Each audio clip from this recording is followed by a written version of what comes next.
Welcome back to another episode of the Fruitful 3 show. We're your hosts, Levi and Isaiah, and we'll be continuing the jobs episode. Thank you all for getting the views, because in a week we had over 100 views. Round of applause to the people. I mean, that was the whole deal. We're like, let's make another one as quickly as possible if we get 100 views. We got it, bro. Got it. Now only if we can get 1,000 subscribers, you know? We also wish that everybody had a very Merry Christmas and a Happy New Year. Obviously, as we decided to take a little break due to the holidays. Yep. Got to take some breaks every once in a while. And if you haven't seen our last episode, we took a little break and did a Christmas episode. So if you're interested in that, go check it out. Yeah. You didn't get me views on that episode, but you surely did on the job episode. I see how you play.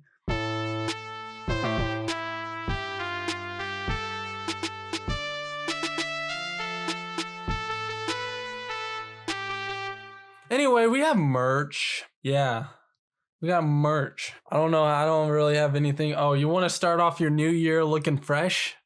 Yeah, I do. I know I do. Levi, do you want to start your new year looking fresh? Yeah. Heck yeah. Go to ICEDentertainment.net/drip. Link is in the descriptions, as always. And go check it out. Go get something. Go support Samaritan's Mechanics. Good Samaritan. Yeah, there you go. Good Samaritan Mechanics. Go support our other brother Eli with his Groovalicious merch, and go support me if you would like.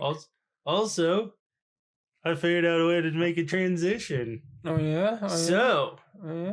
If you're feeling emotional right now, you can do some emotional spending on our merch site.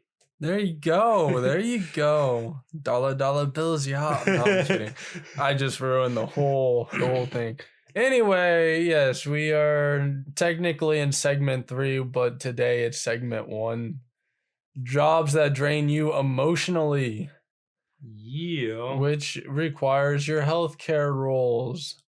A certified nursing assistant, an entry-level healthcare worker who provides basic patient care and assists with activities of daily living under the supervision of licensed nursing staff, LPNs or RNs.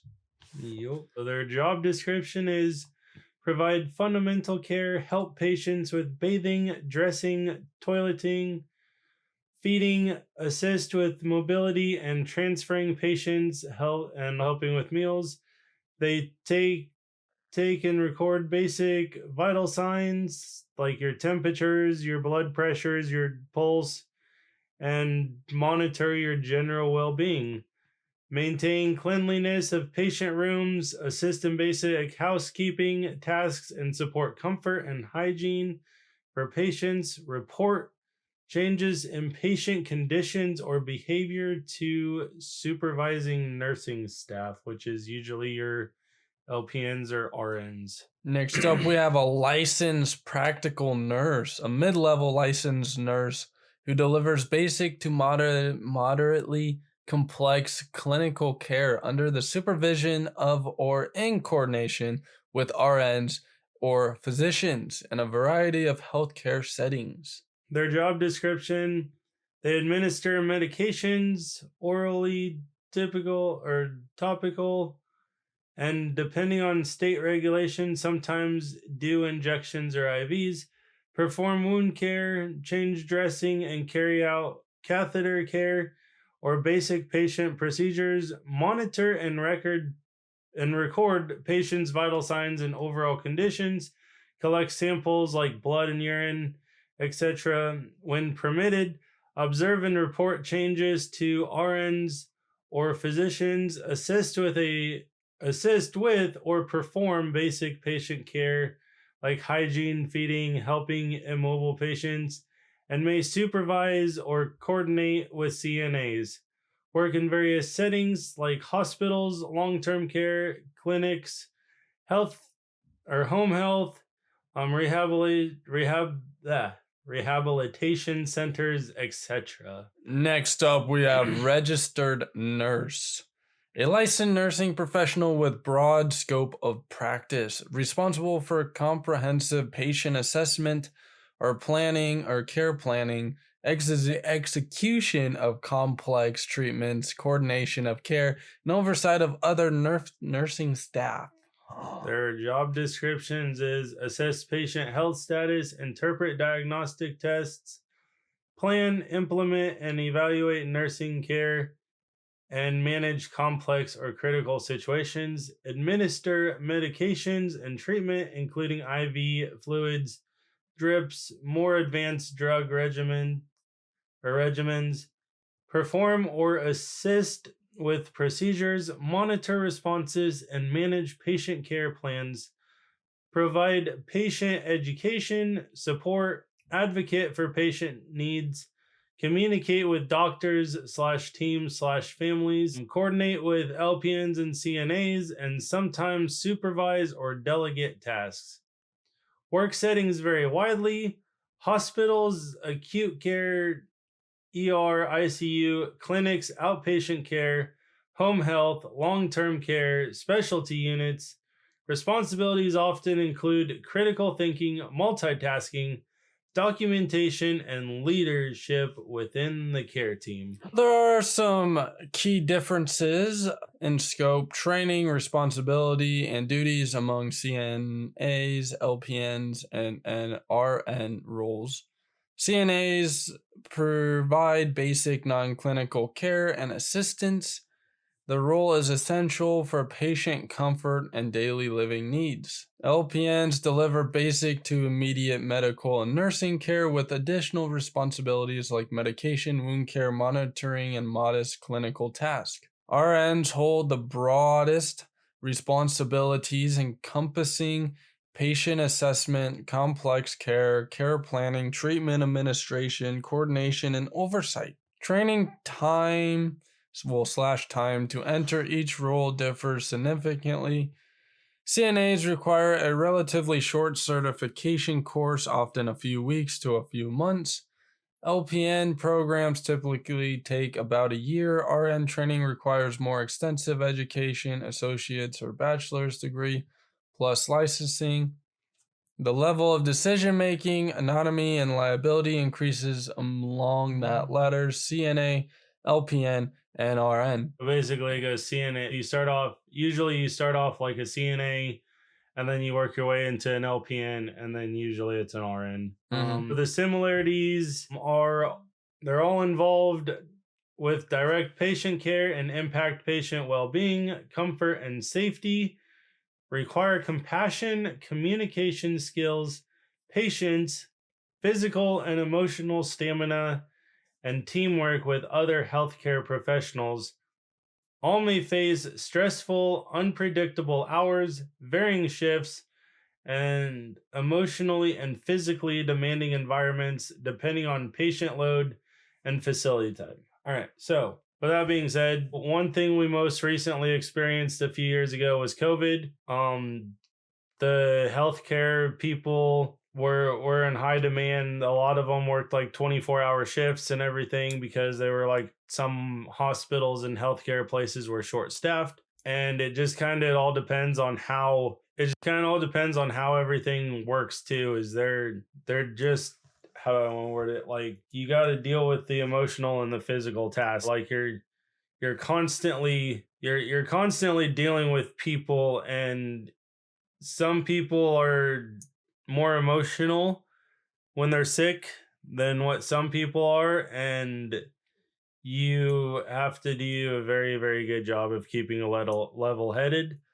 Also, one thing is, this might be in pros and cons, but one thing is like they start on, usually if you start in the healthcare field, usually you start on night shift and then you work your way into days. But yeah, just letting you know, there's a lot of long, hard hours put into these. You said emotional people when they're sick, and I just thought of what's going viral right now is when a man gets injured, I'll just walk it off. When a man gets sick, am I done? Pretty much. Pretty much. Yeah. So, men can take a lot of things except for the flu or a cold, Pretty much. sickness. So yeah, anyway. I think a lot of it on that topic, I think a lot of it is like men are born basically like men happen to be like born natural or are supposed to be born natural providers. I think a lot of it is when they're down for the count, they feel like they're not providing for their family and they're not being a provider by going to work. They feel lazy in a sense, but and all they're really doing is trying to just get better. And I think that's the whole reason why. I mean, honestly, I don't know why it is, but reading how men and women work and everything else, I think that's a lot of it is it's more of a mental battle than a physical battle. All right.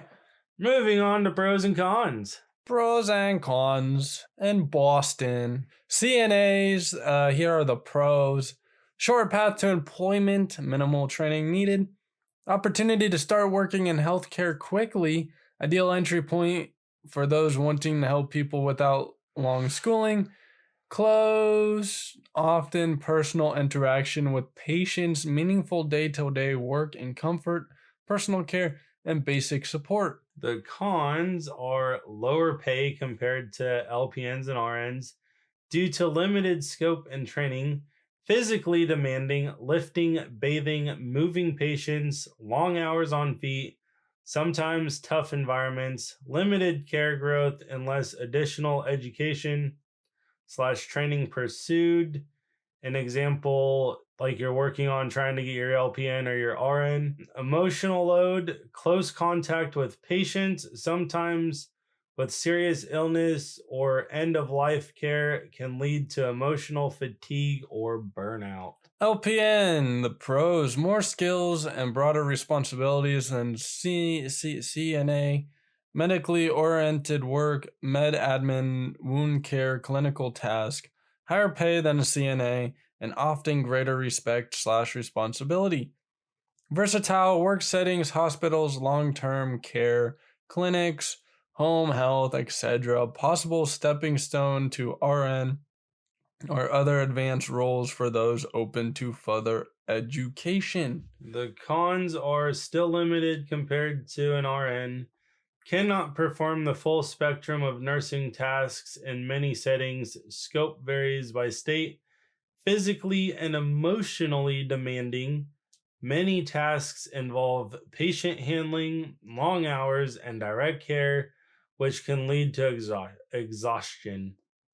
Workload and stress. Balancing clinical tasks, monitoring patients' needs, and sometimes supervising CNAs, especially in understaffed settings. The RN pros. Broad scope of practice, critical thinking, care planning, complex treatments, ability to impact patient outcomes significantly, leadership, autonomy, and higher pay relative to CNA and LPN, diverse career opportunities, hospital specialties, outpatient care, administration, patient education, and opportunities for advancement with additional education or specialization. Ability to supervise and coordinate care, making RN central to health care teams. Okay, before I get into the cons here, we were talking about like career opportunities, like what they mean by. Some people might ask the question of what do you mean by specialties? Like specialties is like if you say you're diabetic, like they're like that person is going to specialize in diabetes and diabetes care and stuff like that compared to like someone who is just like a generic nurse that just kind of does everything. Like, or there's another horrible one like Cancer. like cancer patients. I was gonna say STDs because there are people that specialize in STD treatment, and that's the reason I said it's a horrible one. But I mean, anytime you go to a doctor, I mean, most of the time you're going to a doctor is because and you're not getting better and you're sick and you need some expertise. Seeing a doctor is kind of a horrible thing in a sense, but at the end of the day is you are ultimately trying to get yourself better. But that's kind of what I mean is like the specialty care is like I said, is diabetes, cancer, like stuff along those lines. Nutrition, like physical therapy. That could be one. Orthopedics, which kind of falls under physical therapy, but our higher ups. Yeah. The cons to being an RN is high responsibility and liability. Decisions affect patient outcomes. Errors can have serious consequences. Stressful and emotionally taxing. Managing critical or complex patients, emergencies, high workloads, shifting schedules, demanding training / education and ongoing requirements, licensing, continuing education, possibly long hours / shifts, high mental load, and burnout risk. All right, so we're gonna hit this one for a little bit. On our last episode, I talked about like being an automotive tech and how you have to like go through consistently keeping up to date on things and going to schools. And one thing I forgot to look into on this one, and you can come at me if I'm completely wrong, but like going back to like the whole automotive thing, I was talking to a friend of mine and he's a master tech, and like to keep his ASE master tech certificate, he has to do so many hours of schooling to keep it. It's a requirement. And unfortunately, the place he works, he has to pay for it out of pocket. What I'm getting at here is when you go in here and they talk about training and education and stuff like that, when you go in for interviews, and when you go into interviews, ask how they handle that. If that's coming out of your pocket, if that's coming out of their pocket, ask them, how is it going to affect your pay? Like if you got to go to a school, like are they paying? Like some places they'll pay for your school, but they won't pay for the transportation there, right?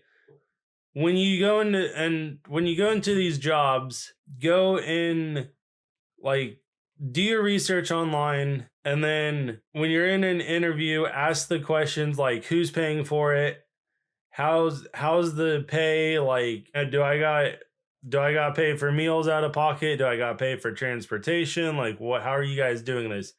Now, continue education is a must in the medical field because things are consistently changing at the moment, like at the second, right? Because like one minute, I mean, I hate to say this, but like you take COVID a few years ago. When COVID hit, nobody knew what was going on. Like it just completely changed the landscape. But that's the thing is like, you have like, that's the problem with like a medical field is things are constantly changing. Viruses are constantly adapting. The other thing too is like we talked about long hours and shifts. There's a lot of times the nursing industry right now is there. There's a high demand for it, and I don't know exactly what all went on. But I do know that our president, Donald Trump, officially called nursing not a real job. And I don't know the political side of that, but there's a lot of people who don't want to become nurses because it's not a professional field, right? But they are critical to healthcare, and that job is in dire needs of a lot of people. And you can go here, and honestly, what I would do is if I was in your shoes, I would look into like CNA, LPNs, and RNs. If you are considering anything in healthcare, go through that. And then like before you spend all the money to become a doctor, start off with a CNA. And then what was the other?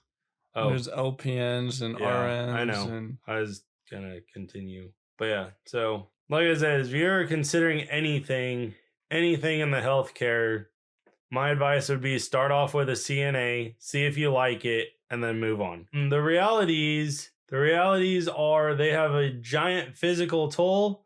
CNAs and LPNs often spend long hours on their feet, lifting or repositioning patients, assisting with mobility, hygiene, feeding. Over time, this can wear down knees, or over time, this can wear down knees, back, joints, and general physical health.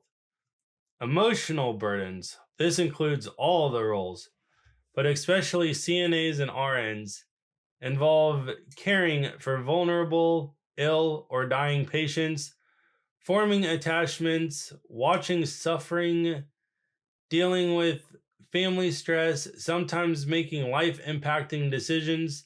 Many workers report compassion, fatigue, and burnout. All right. So, one thing is I've talked to a lot of nursing friends, and one of their biggest things is they talk about the emotional burden of this. Because let's say there's a patient in there and they've been in there a long time, they've had a lot of medical issues. You form a bond with them. You kind of become like their friend, and all of a sudden, next thing you know, their health takes a turn for the worst. They're no longer with you, and this whole bond that you've just spent with them, it emotionally drains people. Like, you got to deal with family members. I don't know how I'd do it, because that is just something I never want to have to go tell someone that their loved one didn't make it through surgery or something. And then, like, you gotta kind of like comfort the family at the same time. And it just, like I said, it's a whole emotional, it's just an emotional stress at the end of it, because you gotta care for the patient, you gotta care for the family, you gotta care for your coworkers and everything else. And it's an emotional burden. um under Understaffing and workload. Nurses, especially RNs, often manage many patients, paperwork, unpredictable emergencies, leading to chronic stress, mental exhaustion, and high responsibility with limited support. Emotional labor often underappreciated. While the medical tasks are visible, the emotional support, communication with patients, families, patient advocacy, and mental resilience required are often overlooked and undervalued. The nurses have a tendency of taking the blunt of everything.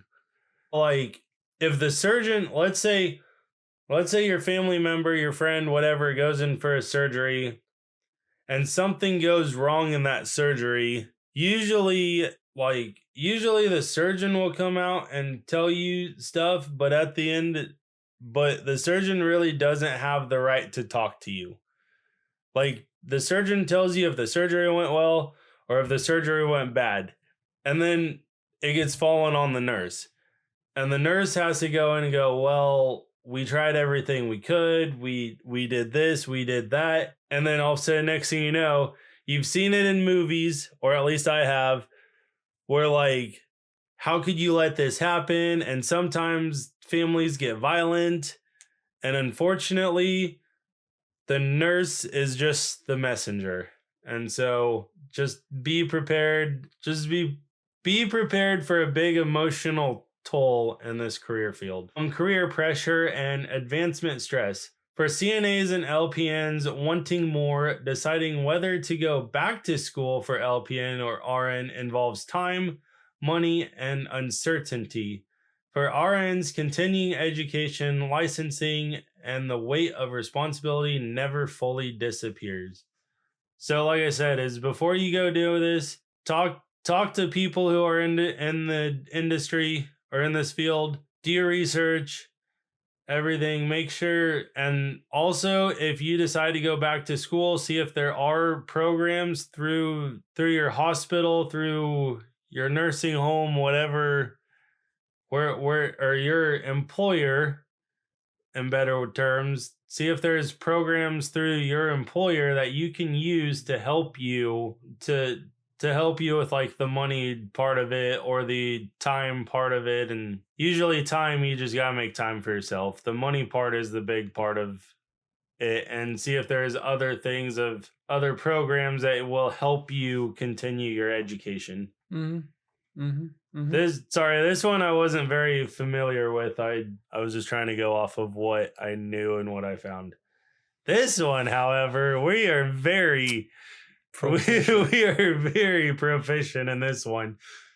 Next up, we have the food industry. Yeah, buddy. What? We have a line cook. This is a kitchen worker responsible for preparing specific menu items at high speed, maintaining station organization, and supporting overall kitchen flow during service. Yes, chef. Yeah. Yes, chef. So their job description is prepares ingredients, cooks dishes, and maintains quality standards on their assigned station, grill, saute, fry, pantry, etc. Works in constant heat, noise, and time pressure, often performing repetitive tasks at high speed, maintains cleanliness, stocks their station, and executes dishes exactly as the chef requires, supports kitchen teamwork, and communicates quickly to keep service running smoothly. How it worked in Atlanta was you started in the salad station, and if you could achieve the salad station, you moved up to the sushi station. And if you achieved the sushi station, you moved to the fry station. And if you achieved at the fry station, you moved over to the big dog stuff. Started from the bottom, now we're here. Yeah, pretty much. You gotta cook like the fried rice and the don-dons and the udon noodles, the cool stuff. Yeah.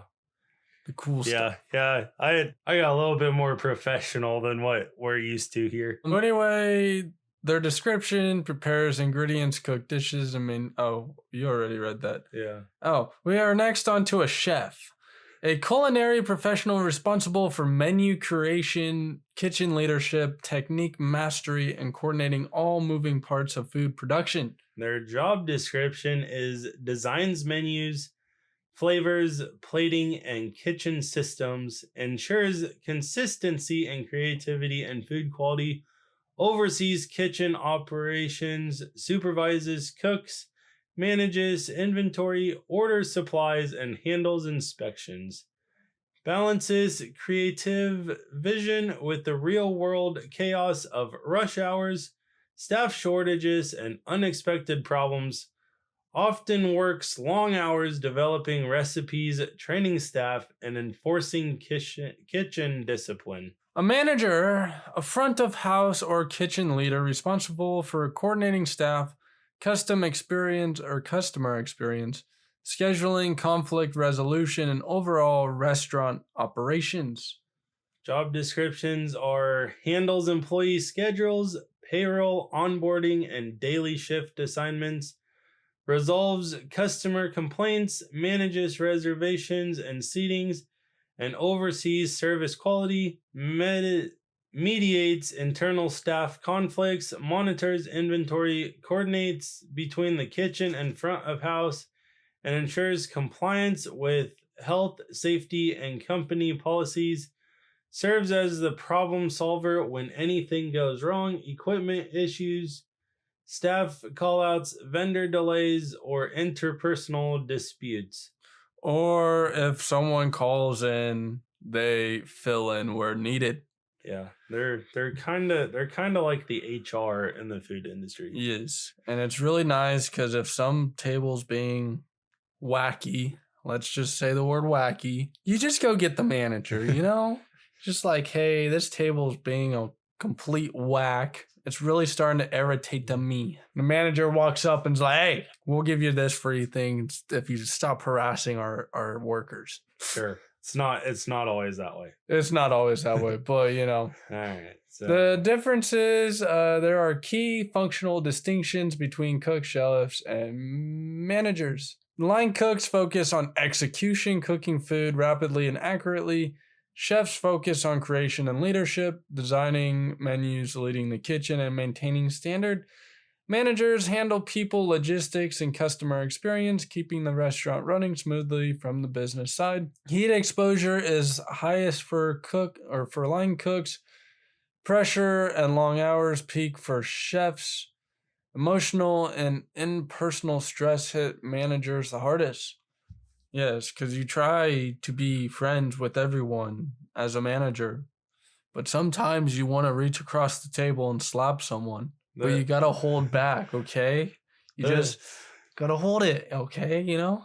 The biggest problem, and this might be in my pros and cons too, but to me, like one of the biggest things is you want that business, and this is not just like chefs. This is like managers or anybody who deals with people, right?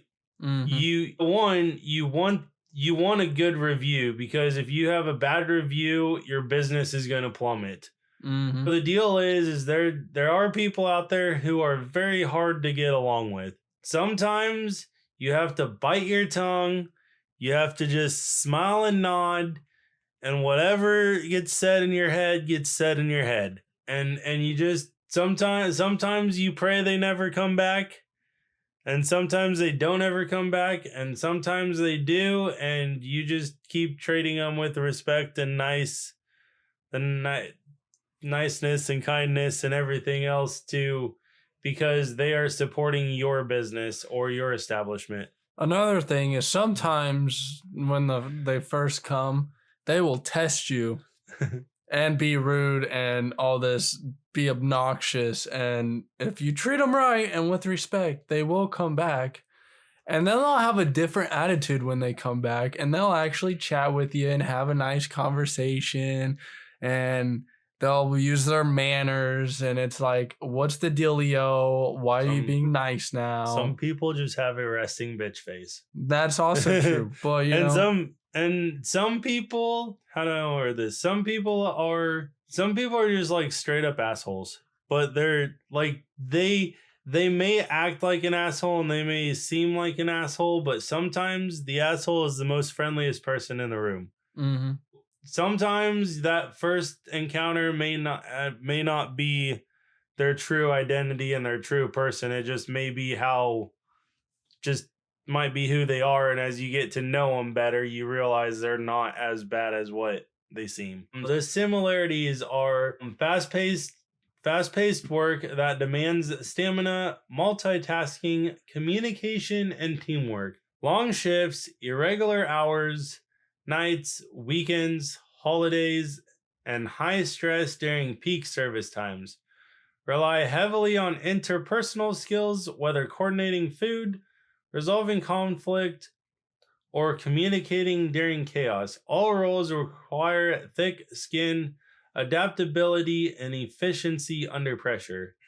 Long shifts, one thing there is, no matter, you may have a shift, and this goes with any field, right? Or any job you decide. You may have your design shift, and then somebody calls in sick and you have to cover for them. Unfortunately, the food industry happens to be one of the biggest industries where people happen to no call, no shows. They don't show up on time, and you gotta learn how to adapt and deal with it. And which is no biggie unless I have something planned. You better show up, if I have something planned. And unfortunately, in the food industry, you're kind of on call 24/7. Yeah, but it happens, and it's all right because you get more money and you get the tips. Just the tip, babe. Yeah, and then you get to work with fun people every once in a while. You gotta always check your shifts to see who you're working with.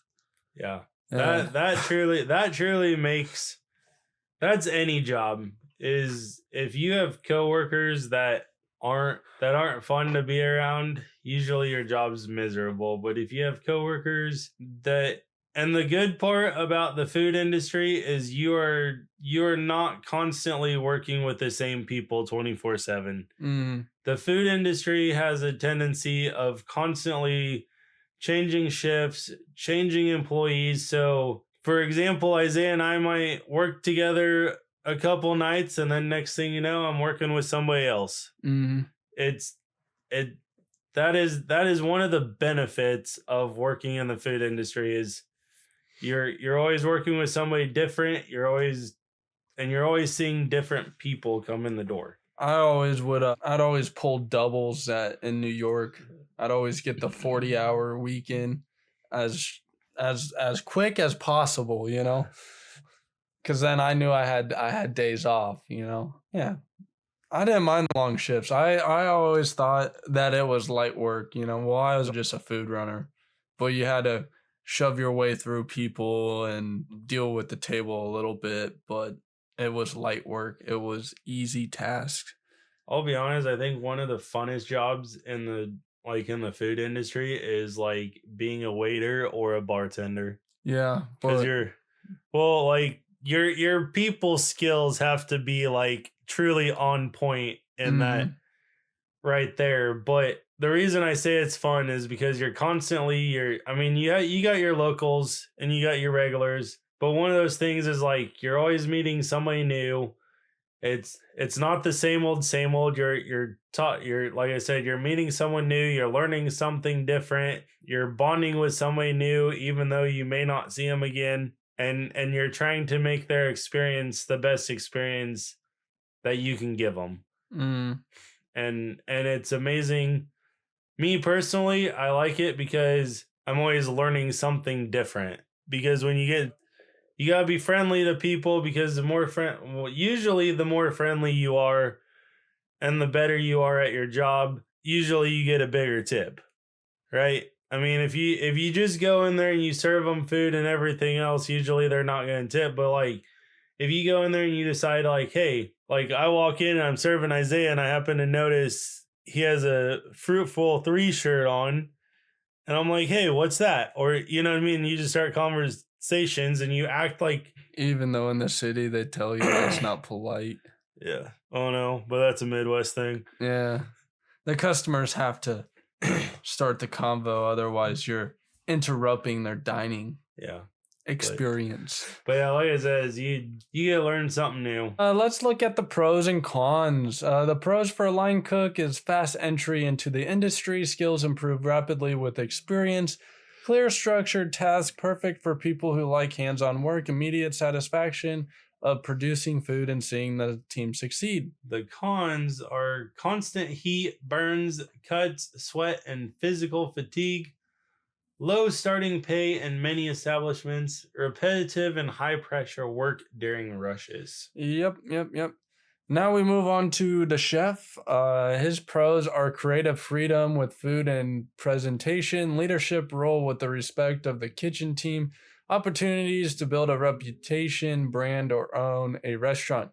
I would like to mention something. I am pretty sure the chef that helped open up Planta, it seemed to me like he just sat at home and created the dishes at home, and I was like, that would be such a sick job, just to sit at home and create the dishes and then test them out and then be like, oh, that might work. Then you go to the restaurant and you have a panel of the people that are your tasters, and you prepare a dish for them to taste it. And then they agree whether they want it on the menu or whether they don't want it on the menu, you know? Yeah. Anyway, you can continue. So bouncing off of that point, like around here, we don't get this detailed, right? Mm-hmm. Like, you learn everything. Basically, you learn everything because mostly around here, it's all a restaurant setting or it's like a bar and grill type deal. But what's really cool is going to different places and seeing everywhere you go here in the Midwest has some sort of cheeseburger, right? And I understand like our parents that don't have like a signature cheeseburger, but it's always cool to go to different places and somebody always has like their specific signature burger It could have pulled pork on it. It could have like bacon and jalapenos. Some of them have ham. It's kind of cool how there's a place. Actually, there's a place in Lincoln, Nebraska. I can't think of the name. Salty's Lodge? I think is what it's called. But they actually started their deal because apparently they had the most badass mac and cheese around. All of their dishes are based off of their signature mac and cheese. And it is just really cool to see a bar that has like stuff, like they have a mac and cheese burger, they have like mac and cheese and beef tips and mac and cheese and steak, and it's just the different combos is just cool because they apparently were able to make the best mac and cheese, and they're like, hey, let's go make a business off of this. Mm-hmm. And some of that is just like we were talking about, the creativity. It's awesome to see stuff like that. But the cons of being a chef is extremely long hours, often the first in and the last to leave, balancing creativity with staff issues, budgets, and real-world constraints, high responsibility, every dish, every mistake, every review comes back to the chef. Yep. Manager pros: broader oversight and decision-making authority, or broader oversight, my bad. More predictable career advancements and higher earning potentials. Unless you work at Planta, you make base pay and no tips. Develops valuable skills in leadership, customer service, conflict resolution, and operations. The cons are constantly putting out fires, like staffing issues, customer complaints, and operational crises.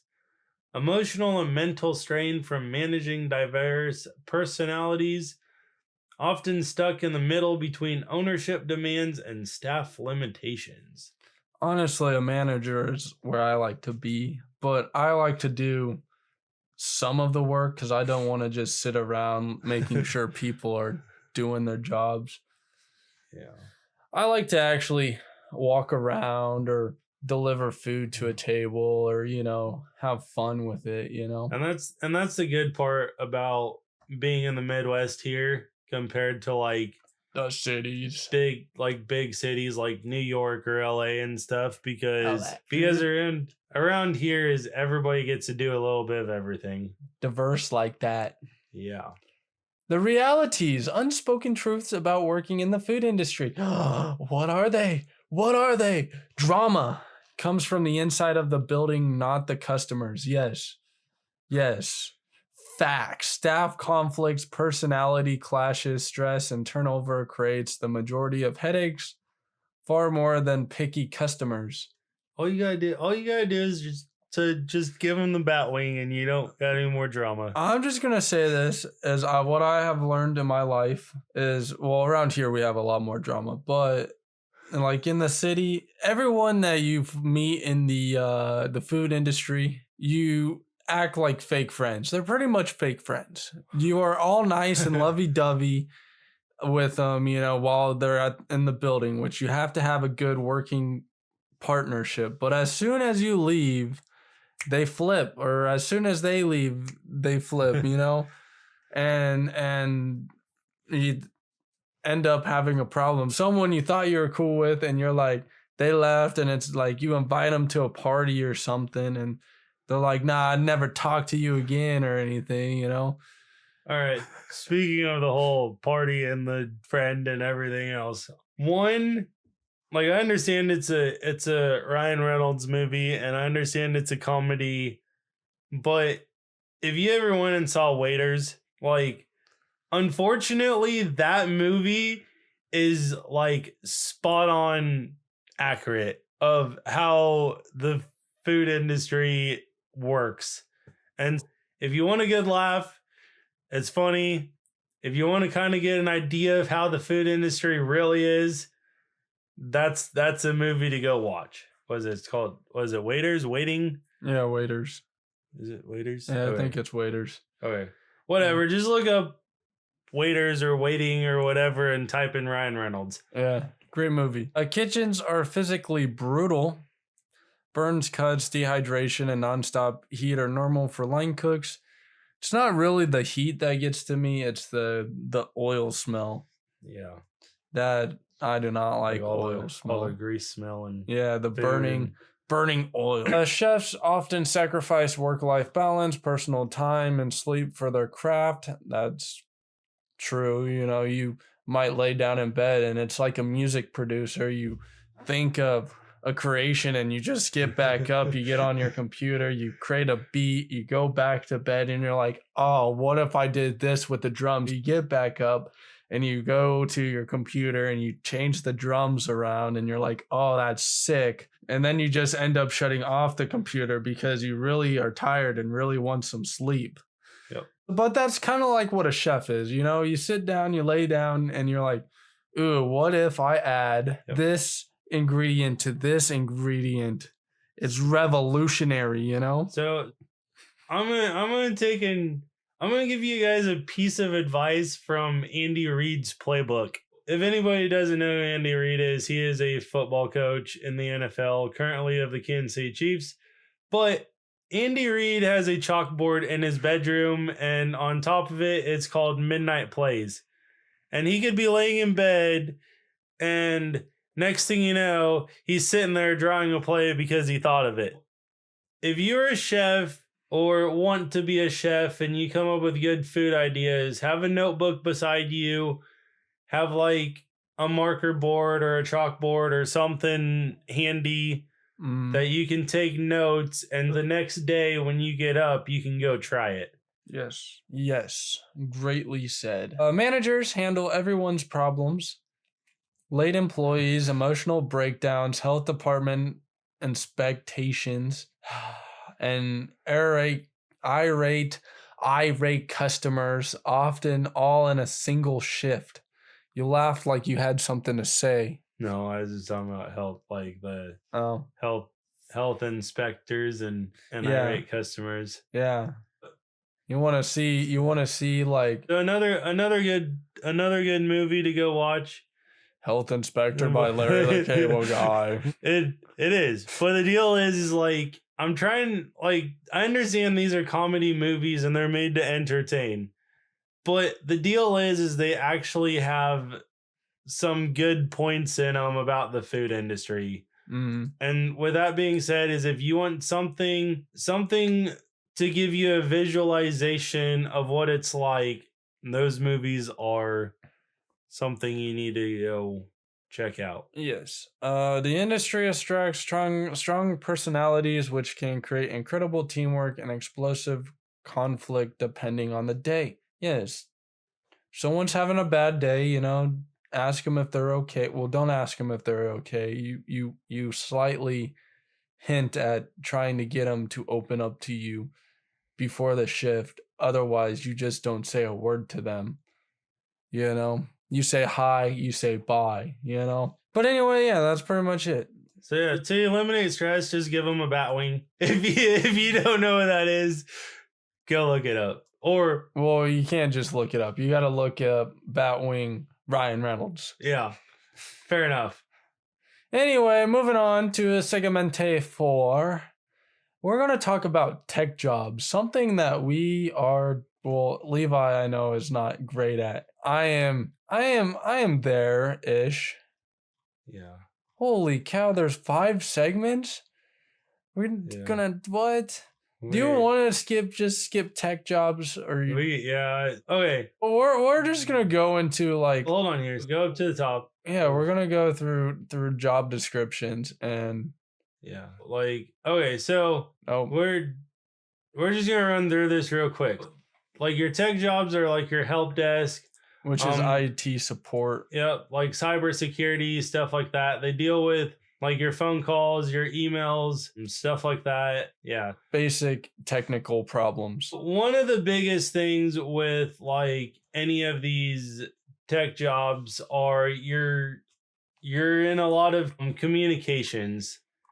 You're communicating with a lot of people and you're talking with a lot of people, like we talked about with the food industry, is there are going to be a lot of people that complain, and you gotta work through it with whatever your product you sold them, or whatever product you are selling them. Yeah, people skill and communications are a big one. Like cybersecurity, that is like creating your like your firewalls and stuff, and your encryption codes, monitoring tools, stuff like that. You're constantly looking for, or you're constantly trying to find ways to break into accounts, and when you figure out how to break into a certain account, then you figure out like, okay, how did I do this, and how can I stop somebody else from doing it? That's basically. And then Develops, or you put DevOps. Oh, they are DevOps. A hybrid development operation role responsible for automation, infrastructure, reliability, deployment, pipelines, and ensuring systems stay online. But it's pretty much like cybersecurity, but like higher up. It's basically a developer, kinda. Yeah. And that's So yeah. There's obviously, as you can tell, there is a reason we did 2 parts of this, and there's a reason we have not hit on every single job, because the series would take completely too long. Yeah, if you'd like a whole series on this, we may go into depth next season. Yeah, if you want to learn more about certain jobs, we can definitely make a series about this next year and go more in depth on jobs and make a complete series out of it. Yes. If you are interested, leave that in a comment below and we will do that. But like on road jobs, like what we mean by this is like trucking jobs, which is more common around here, which is why we skipped. And yeah. A local trucking is a trucking job in which a driver hauls freight or goods within a relatively short radius, often within the same city, metropolitan area, or state, returning home at the end of each shift rather than living on the road. Okay, this is kind of what I do. Well, basically what I do for a living is I do farm hauls. Like I deliver chemicals to farmers, like dry fertilizer, stuff like that, to local farms. That is something that would be considered local trucking. They perform deliveries or pickups over short distances. For example, like retail deliveries, like mostly like the guys who drive for Walmart and stuff like that are usually like local drivers. Like less than a truckload food service deliveries or other local freight tasks often make multiple stops per day, navigating city streets and suburban areas. Scroll, buddy. Oh, my bad. Frequently handle loading and unloading of freight yourself. Local driving often involves more hands-on labor than long hauling work. Start early, sometimes very early, before a store opens, and return home at night. So late at night. Yeah. Basically, one thing here, there are days where I can get started at like 5 o'clock in the morning, and sometimes I'm not home until like 10 or 11, and then I turn around and do it all over again. But that is kind of like the pro of it is you're getting paid for that whole time. Like I'll probably get into this too with the pros and cons, but like the pro of this is you're hourly, you're getting paid all that overtime. The downfall is you're not home spending time with your family if you have a family, and sometimes you're missing certain events. Over the road trucking, a long haul trucking role where drivers transport freight across long distances, often crossing states, and spend extended period living in their truck or on the road rather than returning home daily. This means you gotta go state to state and actually explore some of the regions. Yeah. Our uncle was an over-the-road truck driver, and he could tell you stories about different places, and his stories were always really, really cool. The downfall is you never really got to see him unless it was like a holiday.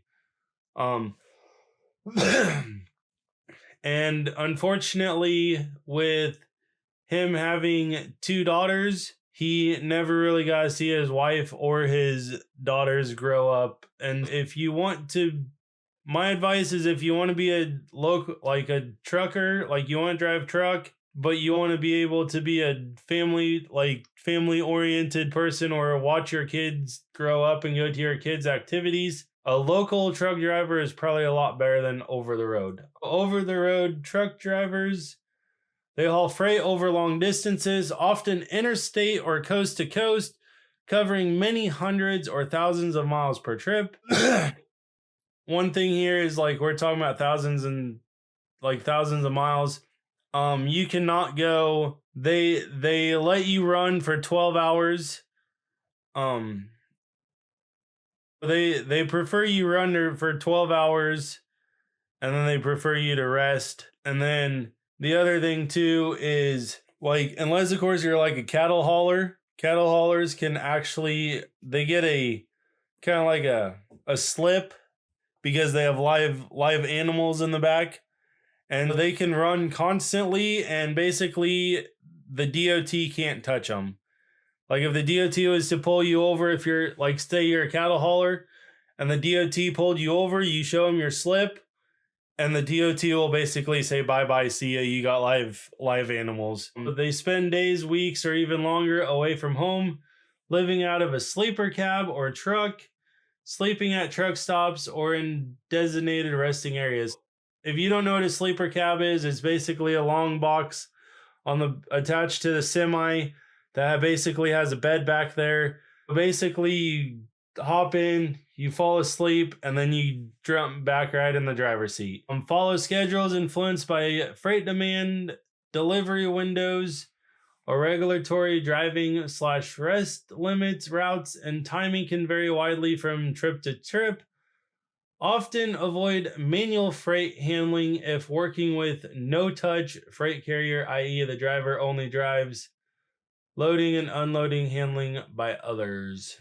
The difference is home and time schedule. Local drivers typically return home every night, giving a stable routine and proximity to family, home, and life. In contrast, over-the-road drivers spend long stretches on the road, often weeks at time, without sleeping at home. Route distance and variety. Local trucking involves short or mid-range trips within local areas, often with repeated or familiar routes. Over-the-road trucking involves long hauls, variable routes that can change across states, offering travel and variety. Labor demands. Local jobs often include loading and unloading freight, dealing with urban driving, traffic, and frequent stops, meaning more manual labor and active work. Over the road may involve less manual labor if freight is no touch, letting drivers focus on driving and rest. Compensation potential. Over the road generally has higher pay potential, paid per mile or mileage based pay, compared to many local routes because of the long distances and time spent on the road. Local trucking tends to pay less per mile, often with lower overall earnings compared to over the road, though this can vary widely by employer, freight type, and hours worked. Okay, so little short note here. Usually local trucking companies around here, they pay you hourly. Some of them will do like bonuses for how much you drive. The other thing is you really got to watch for with like over the road trucking is because some trucking companies will not pay you if you're empty. Mm-hmm. They will only pay you if you're loaded. If you make a trip, let's say you make a trip from here out to California, which is like a 16 hour. No, be about 24 hours. Yeah. So let's say like you make a trip from here in Nebraska out to California. You're going to get paid for that loaded trip. But if you're not bringing anything back, you're not getting paid. If you want to be an over the road truck driver, make sure you're asking these right questions because sometimes like the company I work for, we're local, and most of the local guys will take care of their own trucks. Some of the over-the-road guys, like, you got to pay for your, like, oil changes and stuff like that, to, like, the basic maintenance, unless something actually is, like, majority. Be cautious when you do this. Similarities. But both require a valid commercial driver's license and skills to handle large vehicle safety. Speaking of your CDLs, right here, right now, you can no longer just go into the DMV and get a CDL. You actually have to take a class for it. It's like a 2-week class. I think it's like a 2 or 3 week class. And some places they will actually pay for it. Like, I know the company I work for, they pay for it if you want to. And I know other places they make you pay for it out of pocket. Once again, ask for that. It's not as easy as what it used to be. They both involve long hours driving, attention to road safety, regulations, and freight deadlines. Both require adaptability, traffic, weather, scheduling, delays, loading, unloading issues for local or logistic complications. For over the road can arise unpredictably. Both carry physical and mental demands, time spent driving, sometimes irregular sleep, and pressure to deliver on time. All right, so your regulations and stuff like that, like just letting you know, like the DOT has their own regulations, and then just letting you know, if you happen to drink, the legal limit in the state of Nebraska is 0.08 right now. If you have a CDL, it drops to 0.04. Some places are no tolerant. Even if you get picked up and you blow 0.01, you're automatically fired. So, and then just be careful of what you like. And then you can be required to like run random drug tests on and forth. If you smoke weed, if you drink on and forth, just be cautious at what you do and make sure you know the rules and regulations of your company. Pros and cons. The pros to local trucking is your home every night, stable home life, easier to maintain relationships and routine, predictable schedule and routes, easier to plan personal life, family time, and social life, possibly less health risk compared to long haul, more breaks, less time sitting continuously, and more regular sleeping at home. You know your area routes, less freeway monotony,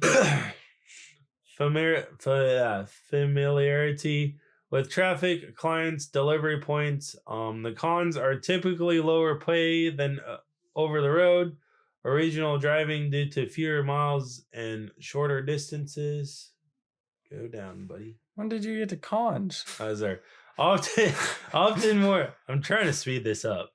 Often more physical, demanding, loading, unloading freight, frequent stops, city driving, tight corners or docks. Work can still be intensive, early start time, traffic, tight delivery windows, and little downtime between runs. For some, the routine and repetitiveness can become monotonous or draining. But yeah, so usually you're home. Like the pro is usually you're home every night. You can usually plan around your schedule pretty well. But like I said earlier, is one of the cons is you can have longer hours because depending on what your workload is for that day. I know I have a friend here who works for a local milk company. He transports milk all the time for a dairy, and like there are days where he'll go down to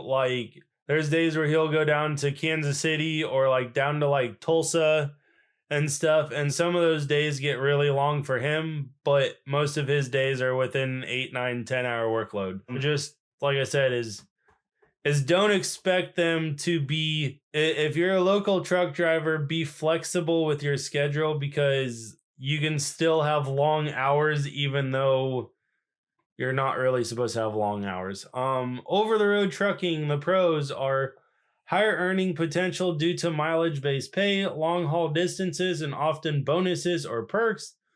Opportunity to see the country, travel new places, and changing scenery can be appealing to those who like adventure. Often less manual labor if freight is no touch. Often focus on driving rather than loading and unloading. For some, the independence and solitude can offer a sense of freedom or peace away from routine and city life demands. The cons are long-term away from home, days or weeks, even months away can strain relationships, family life, and personal routine. Irregular schedule, overnight drives, inconsistent sleep, varying delivery times can lead to fatigue, sleep issues, and health challenges. All right. So, one thing with over the road truckers is usually if the minute you get loaded, the timer starts. You have X amount of hours to make a delivery, right? That is the minute you get loaded, that's when the timer starts and you have to get it. So that's why a lot of times is it can lead to fatigue because you're trying to push that extra hour or 2 hours to make up time and everything else. Next is isolation and loneliness, time alone on the road, limited social contact, often only communicating with dispatch and other drivers. That's pretty common. Basically, if you're over the road, you're stuck by yourself 24/7 most of the time, unless of course you stop for like a hotel or something or to grab a bite to eat and visit with a couple people, but usually that's like a one night thing. Mental and emotional strain, being away from family and a support system, solitude can wear on some drivers, especially long term. Yeah, if you're alone too long, eventually you can go crazy. The realities is loneliness and isolation. Over the road drivers often spend long periods with little human interaction beyond dispatch and occasional truck stop contacts. For many, this isolation weighs heavily. Home every night doesn't always mean easy. Local trucking may still involve long days, early starts, physical labor, frequent loading, unloading, heavy traffic, and little downtime. Meaning being home at night doesn't guarantee energy or time to enjoy it. Exactly. Lifestyle trade-offs with OTR pay and travel come at the cost of stability, routine, and relationships and mental well-being. With local stability and home time come with the cost of lower pay and more physical work. There's no perfect option, only trade-offs. Health and fatigue risk, OTR or over the roads, long hours behind the wheel, increased risk of poor sleep patterns, sedentary lifestyle, unhealthy eating, and long-term stress. Unhealthy eating mainly because you're on a timer, you eat fast food. Our uncle passed away because of pancreatic cancer, which may have been caused by the fast food he ate. And it might have been. It was like, I'm not gonna say it was caused by like fast food, but that probably had something to do with it. Plus the fact that you are constantly sitting for X amount of hours driving. I mean, because you're driving. Like you're irregular. I mean, you can talk to any doctor, any health person. Like irregular sleep patterns affect it.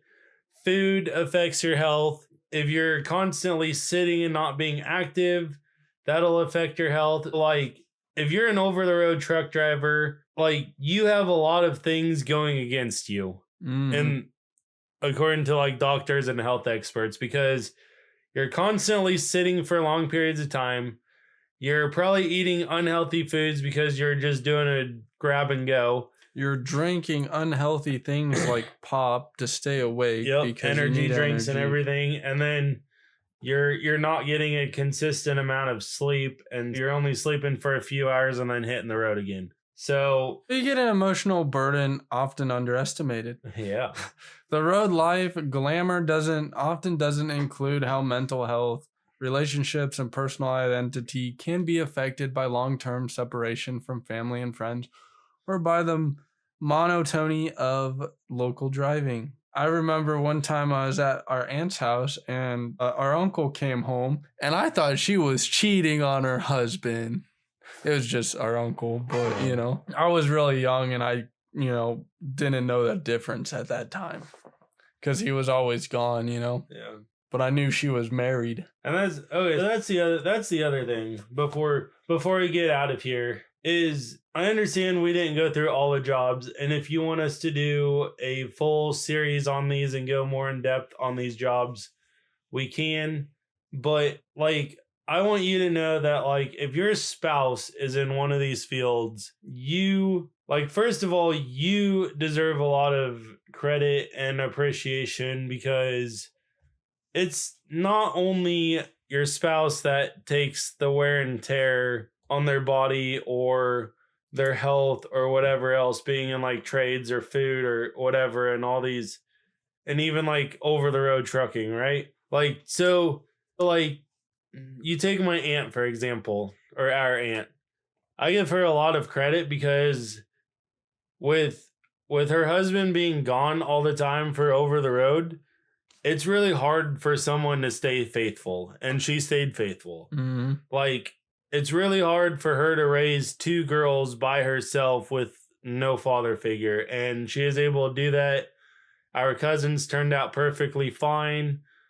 I mean, and it, like, to the spouses deserve a lot of the credit too, because they're doing things behind the scenes in a lot of these jobs that a lot of people don't know about. I mean, you could take like a help desk or like the food industry, and if you come home and your spouse is just nagging about every little thing and you just dealt with horrible customers, it's going to cause problems in your marriage and everything else, right? But if you come home and your spouse is nice, polite, asks you how your day, asks you how you can take care of things, just be sensitive towards the other person. I don't know what your job is. I don't know what your spouse's job is, but just be sensitive of the other person, because some of these fields are very, very emotionally and mentally demanding, and you don't know what they just went through. So also, before you go into any of these jobs, please do your research. There's a lot of things that I know now that I really wish I would have known. I mean, I'm not going to say I would have changed my career field knowing what I know now, but it would have been a lot more beneficial to me knowing what I know now. And things could have turned out completely different if I knew what I knew now. Do your research.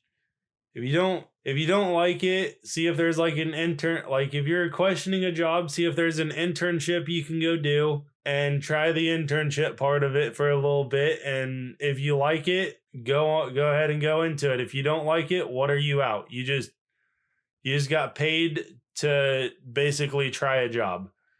So that was pretty good for an exit. Well, I'm just gonna play the merch because Levi has us under control, man. Levi's the one that wrote this script too. I did. I mean, it's all Levi, man. Well, anyway, go to ICEDentertainment.net/drip. Go get your fresh merch, your fresh drip, whatever you want. You should tell them about what you're doing. Oh, what I'm doing? You want that all over again?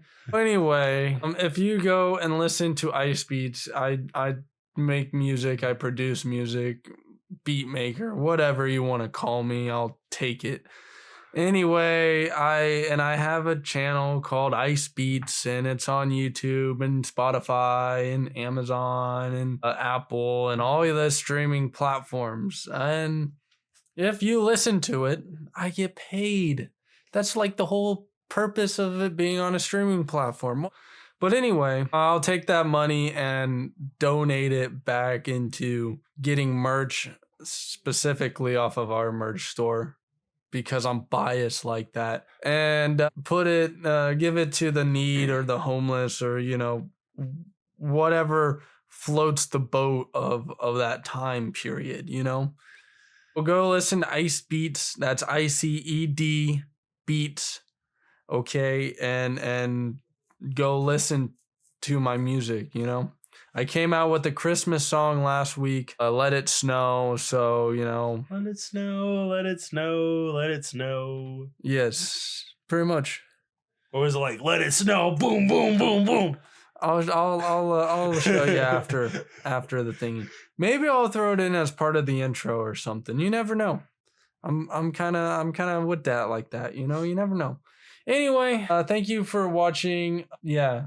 Thank you for watching episode 2 of our part 2 of our What They Don't Teach You in School. Yeah, and hopefully you can support this video as much as you did the first video, and hopefully we get a lot more subscribers now. Yeah, because we just went off of views, but now I'm going for bigger things or likes, either or, I'm not picky. Anyway, peace, love, happiness, and unity, and I'm out of here. I'm leaving. Later.